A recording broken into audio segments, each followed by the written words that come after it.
did you have for tea today, Pete? Oh, I just had a couple of bickies and a cup of Earl Grey tea, actually. Did you? Yeah.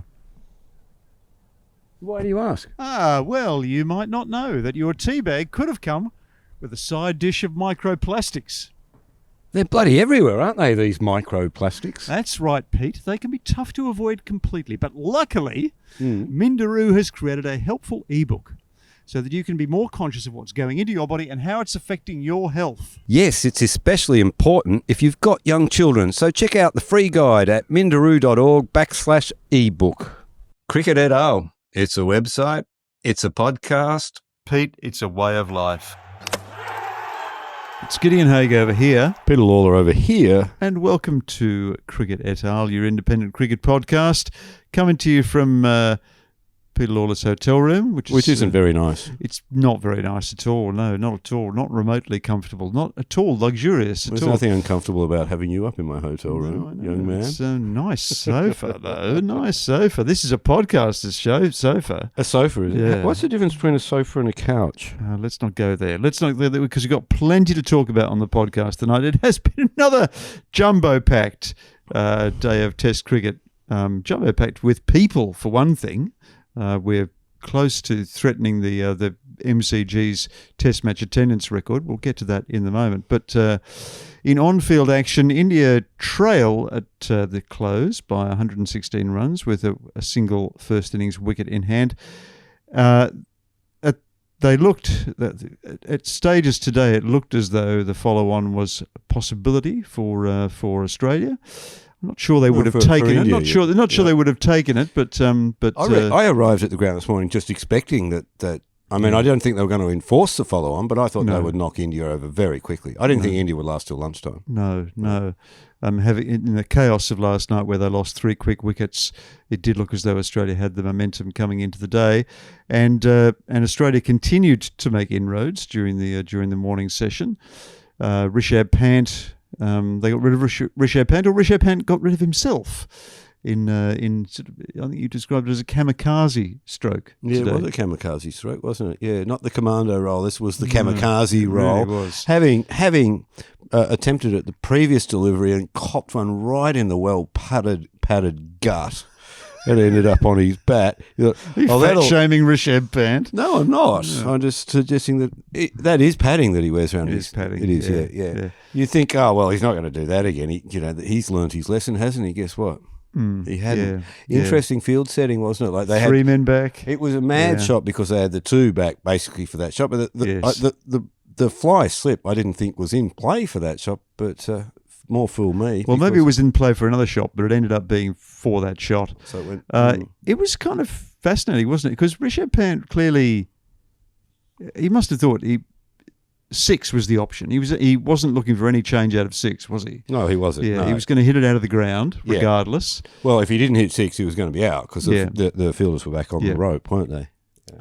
But anyway, he succumbed. Jadeja succumbed to Nathan Lyon. At that point, Australia were well and truly in the hunt. They looked like they were, if not following on, enforcing the follow-on, they were going to be batting in the afternoon. Well, India then was 7 for 221, which has them about 250 odd in arrears at that point in the game. And you thought, this is done, isn't it? Kinda. Except that, and India, of course, had played the extra bowler in this game, and that extra bowler was Washington Sundar. But he's a bowler, masquerading, isn't he? He looks like he always looks to me like a player who is being picked for his batting. His defence is so sound, his temperament is so good. He's a left-hander. He's quite elegant. He's got lovely touch. And we saw Nitish Kumar Reddy. Well, you're going to hear a lot of this name in years to come. Who could be similarly described to some degree. Yeah, he bowls, but he's batting at 8 in this game, courtesy of the night watchman coming in. But he's still batting at 7, isn't he? Yes. Yeah. He had been promoted as a result of the playing of the additional bowler in Sundar. So that the 2 lives, the 2 careers were sort of entwined here. But as you say, he's been playing as a bowler in this series, which is a burden for him, I think. I mean, it means that he's batted predominantly with the tail, And he can't really do the job as a second-string bowler. He barely bowls for Sunrisers Hyderabad. He's batting where he is because the Indian top 6 seems to be set in stone.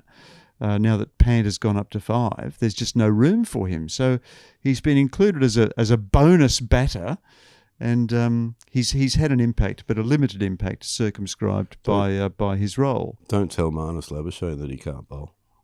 Didn't he get Marnus Labuschagne in the first innings? He did. Yeah. Marnus got himself, I think. But anyway, the match looked inevitably headed towards Australia taking a very large lead on the first innings, and at that point they were in what you assumed was an indomitable position, and you assume that for a number of reasons because, well, one in particular, cricket just moves fast these days. Teams in these situations don't try and limit their damages. They try and do what Rishabh Pant did. They try and hit their way out of trouble. You know, let's just have a little bit of fun while we're in the charnel house. But that's what I really liked about this partnership. That's what I'm saying. It was the opposite of that, wasn't it? It was old-fashioned, attritional sort of. They played so sensibly through the various stages. They soaked up the Australian pressure before lunch. They came out afterwards. They were subdued. They built a platform. Australia eventually had to turn to its second-string bowlers. They took toll of those. They played Boland carefully. He was the pick of Australia's bowlers today. When Lyon threw it up, Reddy made sure to take toll. The irony is that probably the closest we came to a wicket was when Mitchell Marsh bowled an absolutely appalling limp half volley outside leg stump, and Reddy hoiked it to deep fine leg, and Mitchell Starc, probably a little bit ginger, didn't quite come off the boundary quite quickly enough and didn't turn it into a chance. There was that other very bizarre chance that from the was leg extremely bizarre. Off glance. By the time it ended up at it was an off glance, but it was an attempt at a leg glance. He somehow managed to play behind his legs to Stephen Smith in the slips cordon, who reacted late because obviously he's not expecting it to come to him. And he wasn't even sure that it was a catch because it came from such an unexpected angle. And he got up, so he actually looked up to Carey and said, "What happened then?" And it was a fair question because I don't think I've ever seen a ball played in such a manner. Fly to the slips from a. I actually once got out that way. Throwing the bat wide and a ball down the leg side, managing to take a top edge and being caught by the keeper. It was. Seeing him like a footy that day too. But they were the only two chances, and in that second session of the match, India just were unchallenged, and Australia started to wilt. We saw the new ball taken, and thought, well, the new ball should put an end to this nonsense. No, it didn't, and in fact, not. Very soon after the new ball was taken, Mitchell Starc was waving his arms around and swearing in frustration at a very poor fielding effort from Nathan Lyon. That was the moment I sort of honed in on in my report on Cricket et al. Because I thought, gee, you don't normally see Mitchell Starc waving his arms in the air at a fielder like that. You don't see a lot of that from an Australian side, and you don't particularly expect to see it when they have the ascendancy in a test match. They were really feeling the pressure in that second session. Feeling their age too. They were, and feeling the length of this series, which we're now into the fourth match. They were forced to bowl a lot more overs than they wanted. And I think they headed to that room at tea just desperate for a break, desperate to get off the field and kind of reset. They did. They came out with new plans. You could see that they'd sat down around the coaching table and thought, how do we stop this? They tried to dry up the runs when they came back later. But I really liked what was done there. That was classic damage limitation by Reddy and Sundar. Yes. Now, Pete, we all love to see a beer snake emerging in the crowd at a cricket match, but what happens once all that plastic is discarded? Well, Gids, it all has to end up somewhere, doesn't it? And unfortunately, the research has shown that a lot of that plastic is ending up inside our bodies. That's not good. So what can we actually do about it? Well, it might not be possible to rid yourself from plastics completely, but you can start by ditching single-use plastics like plastic bottles and bags and swapping them for reusable options. Not only was it damage limitation, they damaged the other side. They made the Australian attack bowl much more than they wanted to bowl, and that will have an impact because we have a very quick turnaround to the fifth test. Yes. As I'm watching that second session, I'm thinking, oh dear. we're not just going to roll into that 5th Test match in the manner we wanted. Yeah.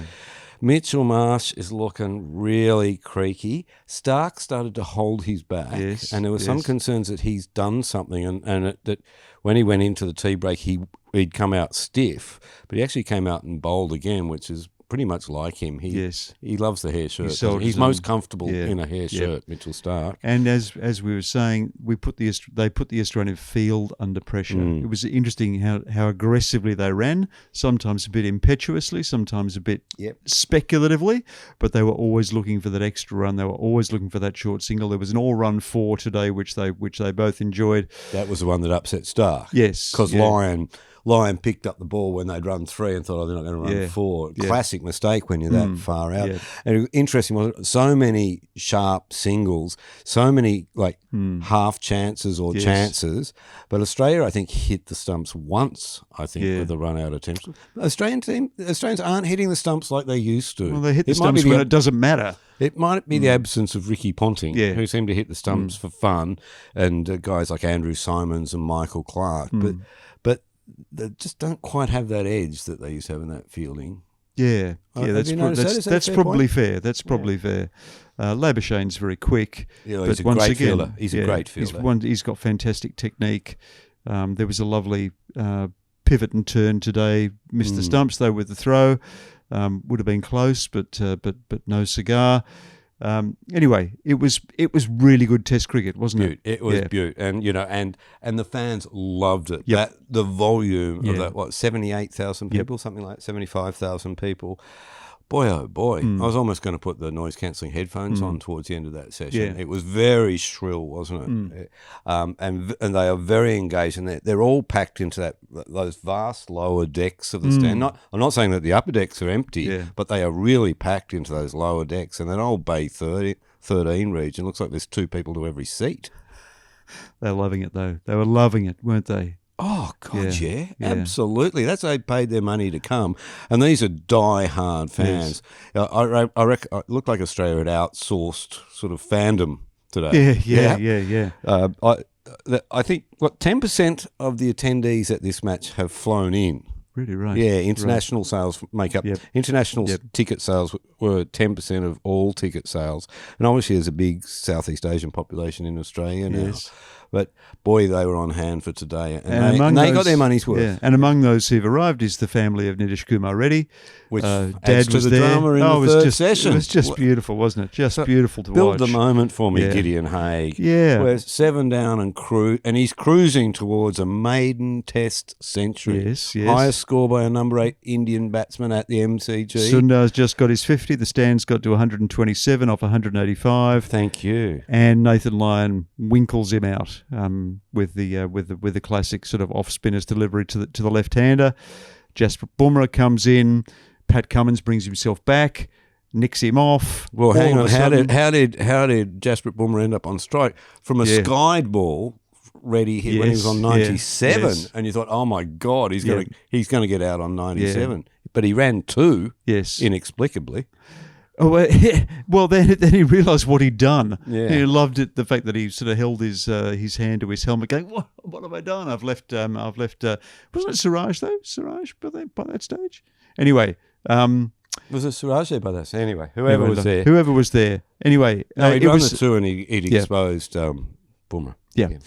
Anyway, fantastic moment. I think everyone really wanted Reddy to get his 100. Bloody oath. Yeah. And the crowd shots were fantastic. The TV cameras had found a man in the crowd praying and shaking and looking like the most anxious cricket father alive. And of course he is father of. The guy who sacrificed his career for his son's success. At least he's got a watch out of it. That is one magnificent wristwatch on his that he's wearing. But can you imagine being a dad watching your 21-year-old son at the MCG in front of that many people on 99 with some 9 down with some duffer at the other end? God, that's a great moment, isn't it? It is a great moment. It is a great moment. There was another guy there with his eyes so wide open. He looked like he was sitting in front of a proctologist. Like he was having an examination. Yep. Anyway, finally. What? Reddy got one in his wheelhouse from Boland, and hit it back over the bowler's head for 4. Whoop, whoop, whoop. The Indian team, the entire Indian squad, including support staff, had come out, sitting in the dugout to watch it, and they celebrated lustily as well. And at that point, it rained. It rained. It was like we couldn't take any more of these thrills. And you've had enough. That's enough excitement for you all. You need to go to bed. That was enough. Yep. So at the close, Reddy is 105. Siraj has got off the mark. Well, like I said, the lead is still 116. So you would have to say that Australia holds the advantage. It is going to be very dicey, though. It's a very, very awkward declaration target. Potentially, if indeed Australia gets the opportunity to declare, because that and MCG wicket doesn't break up. No, exactly. No, it's not getting harder to bat on, is it? No, it's not. It's still seaming. Yes, yep. But this is an anxious situation for Australia. When who had the upper hand in the last test and couldn't finish them off. Yep. Weather intervened. Had the upper hand in this test, and can they finish them off? Yeah. Because you know what happens when you fail to take your opportunities in Test cricket when they present themselves. Indeed. But both teams need a result here, don't they? They both need a win, and they both need a result at Sydney in order to prosecute their campaigns to get into the World Test Championship final. So there is all to play for. And we've also on record crowd watch. I think if another 100,000 people turn up, and why shouldn't they? Is that right? You were doing the figures today. Yeah, so what's the target? What's that target? About 100,000. Yeah, right. Yeah, okay. So we need 100,000 across the last 2 days. And as I've said on air, you would be negligent as a parent if you didn't bring your kids down to watch Sam Constas. How'd you know? I'd almost forgotten about him. You know, Sam Constas? It seems like weeks ago we were watching Sam Constas. This has been such an epic test match. Yeah, that's exactly what happened. Yeah. No, it's not. Peter, concentrate. I've just played a bad shot and got out. That's all right. I was on That's 98. I had a senior moment. So, you want to come tomorrow. You want to bring your kids to see Sam Constas. Yeah. We're also Steve Smith within touching distance of 10,000 runs. Now, the stands have to be full for something like that. And I can't see any reason why they won't be. Yeah. I mean, the only thing that would stop all those people who are here today from coming tomorrow is that they have to go back to work or they don't have enough money. It's also Travis Head's birthday tomorrow. Oh. So there's another reason. Really? Yeah. There you go. And it's Jaiswal's birthday today. Is that right? Okay. Yeah, and who else's birthday is it tomorrow? David Boone. Yours. And Saeed Kiamani, for that matter. So big day in the cricket calendar. It's just going to be a festival. I wonder if people will come to the MCG for your birthday. They might get a few more through the turnstiles, mightn't it? Probably time to go now. That's all we've got time for on Cricket at Tale. Been great to have you with us. Another extraordinary day. We're loving this test match. We didn't even mind a bit of rain today. I can't believe I'm saying that after 17 rain breaks in Brisbane, but it was we had enough. It's going to be a knock 'em down, drag 'em out struggle over the next few days. Hope you can join us again. In the meantime, it's goodbye from me. And it's good night from him. Thanks for listening to Cricket at Tale. And if you disagreed with our analysis of the test, we now have something to say that you'll definitely agree with. What's that, Gideon? Well, it'd be great if our bodies weren't polluted with plastic chemicals, wouldn't it? It sure would. Research has shown that our health is seriously harmed by plastics, which are in just about everything. So if you take one thing out of this podcast, do your best to be conscious about how much plastic you're using and be on the lookout for alternatives. Head to mindaroo.org/ebook for a free guide that'll help you on this journey.